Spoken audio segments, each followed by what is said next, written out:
नमस्कार दर्शक बंधु आपण मान को स्वागत करछि आज एक नवा अपडेट को नहीं देखंतो वर्तमान मंडी अव्यवस्था को नहीं कि आज 12 घंटिया संबलपुर बंद पालन रहउछि जहाँकि चाषी मानकर आंदोलन रहिबो। तेबे कौन सब आंदोलन हबो वर्तमान आम जानिबा। एटा वर्तमान नंदीघोष टीवी रे मध्य प्रकाश पाइछि। चाषी को टोकन देबारे अव्यवस्था को नहीं कि चाषी को धान किणा को नहीं कि सरकार जो प्रकार वर्तमान रो परिस्थिति सृष्टि करिसंती ताकू नै कि चाषी माने वर्तमान संबलपुर बंद करबा उद्देश्य अछंती जाके आज तांकर बंद डाकरा। तेबे कौन सब रहउछि आसंतु जानिबा। ता पूर्व छोट रिक्वेस्ट यदि प्रथम करे आम चैनल देखु थाती चैनल को सब्सक्राइब करी पाखर थिबा घंटी आइकन प्रेस करी नोटिफिकेशन ऑल ऊपर क्लिक करंतु। तेबे दर्शक बंधु जेमते आपण देखुछंती आज संबलपुर जिल्ला रे 12 घंटिया बंद पालन हेउछि। आ ए जो संबलपुर जिल्ला रो 12 घंटिया बंद पालन हेउछि ए बंद रो डाकरा देछंती संबलपुर कृषक सुरक्षा संगठन। तेबे बंदर मूल कारण कौन? जिलार चाषी माने दीर्घ दिन धरी विभिन्न समस्या तांकर बहुत प्रकार समस्या अच्छी समस्या सही आसुछंती सरकार को निज हक और दाबी करी क्लांत हो पड़िछंती। बारंबार बारंबार तांकर हक मागी मागी से माने नयांत हो जाइछंती। तेणु करी दाबी पूरण न हेबारु असंतोष एबे आंदोलन रो आकार मध्य नेछि। सेमानकर जो असंतोष रही से असंतोष आज तेजी की वर्तमान एक आंदोलन रो आकार नहीं सारी। तेबे ए जो बंद हेउछि चाषी आक्रोश एवं चाप सृष्टि करिवार उपाय सरकार केमिति काम करिवे ताकू नै कि बंद रो समय सीमा जेमते आपण देखुचंती सकाल 6 आरंभ करिकी संध्या 6टा पर्यंत ए बंद पालन चलिबो। मोट 12 घंटा बंद पालन हेबो। आज जो 12 घंटिया संबलपुर बंद पालन डाकरा देछंती ते प्रस्तुति केमिति हला देखंतु। जेपरि लेखा अछि कि गतकाली शह शह चाषी बाइक रैली करथिले। ए बाइक रैली करिकी संबलपुर शहर रो परिक्रमा कले एवं एहा द्वारा बंद पाए जन सचेतनतार समर्थन मध्य मागिथिले। जेहेतु शहरवासींकर समर्थन जरूरी तेणु करी से माने समर्थन मध्य मागिथिले।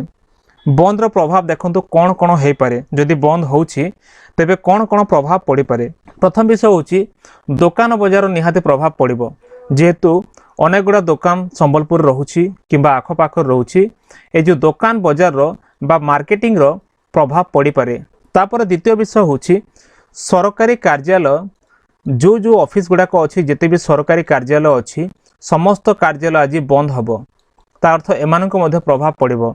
जेतु दुकान मध्य बंद हबो दुकान बजार बंद रहिबो सरकारी कार्यालय मध्य बंद रहिबो। आउ तापरे बेसरकारी कार्यालय जो अछि जोटे के प्राइवेट ऑफिस गुड़ा को से बेसरकारी कार्यालय मध्य वर्तमान बंद रहिबो। जेहेतु एमाने मध्य चाषी मानकु समर्थन करिवे। आउ नेक्स्ट होछि जेपरि कि स्कूल एवं कॉलेज जो अछि पाठ पढुछंती छुआ माने हमर स्टूडेंट्स माने जो पढुछंती स्कूल कॉलेज ए सब मध्य बंद हबो। कारण दुकान बजार बंद हेबा जोगु मार्केटिंग ऊपर प्रभाव पड़िबो। जेहेतु जनसाधारण सेठी आसुछंती तांकर मार्केटिंग पाई दुकान बजार मध्य बंद हबो। ता सहित सरकारी ऑफिस बंद रहिबो। जेते भी सरकारी ऑफिस रहउछि सब बंद रहिबो। सब कार्यालय गुडा को बंद रहिबो। बेसरकारी कार्यालय जहाँ भी अच्छी से जो ऑफिस गुडा को सब प्राइवेट ऑफिस बंद रहिबो। स्कूल एवं कॉलेज मध्य बंद रहिबो। तेबे एभल निष्पत्ति नैछंती अर्थात साधारण जनजीवन पाई पूरा पूरी अस्थिर होबार संभावना रहुछि। कारण बंद हेले ए सब मध्य प्रभाव पड़ी थाए। तेबे साधारण लोकंक प्रतिक्रिया कौन? ए जो निष्पत्ति निया जायछि चाषी नेता कहवा अनुसार जेमिति चाषी नेता कहिसंती तांकर कहवा अनुसार जम देखिबा शहरवासी स्वत प्रवृत्त भावे बंद को समर्थन करिवे। से कहिसंती जे ए जो बंद पालन रे स्वत प्रवृत्त भावे शहरवासी समर्थन करिवे बोली चाषी नेता मध्य कहिसंती। यार अर्थ होछि चाषींकर समस्या प्रति साधारण लोकंकर मध्यरे सहानुभूति रही। बारंबार बारंबार ए जो समस्या घटी आसुची सरकार केतेले टोकन रो समस्या करूछंती किंबा केतेबेले धान ठीक समय न उठिबा टोकन लैप्स से जिबा चाषी को 3100 टंका देबा बा 69 टंका जेतेले एमएसपी वृद्धि होछि से एमएसपी वृद्धि हैला बेले मध्य 69 टंका मिसई के देउ नाहंती ए भली समस्या रहउछि। तेणु ए जो बंद हेछि बा बंद डाकरा दिया जायछि चाषी को दीर्घ दिन रो अवहेलार प्रतिवाद वर्तमान से माने करूछंती। जेहेतु चाषी को बारंबार बारंबार बारंबार अवहेला करागला आउ सेतपाई वर्तमान ए प्रतिवाद मध्य सृष्टि हेछि। तेबे सरकार को तुरंत ध्यान मध्य आकर्षण करिबा दरकार। सरकार निहाती तुरंत ध्यान आकर्षण करिया पई चेष्टा करिबा कथा। आगामी दिन में केमिति बड़ आंदोलन न हेबो ତାହା ମଧ୍ୟ ଚିନ୍ତା କରିବା କଥା, ଯେହେତୁ ଚାଷୀଙ୍କର ଏହି ଆନ୍ଦୋଳନ ଆଗାମୀ ଦିନର ବଡ଼ ଆନ୍ଦୋଳନ ସଂକେତ ମଧ୍ୟ ଦେଉଛି। ତେବେ ଦର୍ଶକ ବନ୍ଧୁ ଆପଣଙ୍କ ମତାମତ କ'ଣ ନିହାତି କମେଣ୍ଟ ସେକ୍ସନରେ ଲେଖି ଜଣାନ୍ତୁ। ଏଥିଲା ବର୍ତ୍ତମାନ ମଣ୍ଡିକୁ ନେଇକି ଆସିଥିବା ଏକ ବଡ଼ ଅପଡେଟ୍। ତେବେ ଆପଣମାନଙ୍କ ମତାମତ କ'ଣ କମେଣ୍ଟ ସେକ୍ସନରେ ଲେଖନ୍ତୁ। ଯଦି ଭିଡ଼ିଓ ଭଲ ଲାଗିଲେ ଭିଡ଼ିଓକୁ ଲାଇକ୍ କରି ଚ୍ୟାନେଲକୁ ସବସ୍କ୍ରାଇବ୍ କରି ସାଙ୍ଗମାନଙ୍କୁ ମଧ୍ୟ ସେୟାର କରନ୍ତୁ। ଦେଖା ହେବ ନେକ୍ସଟ ଭିଡ଼ିଓରେ।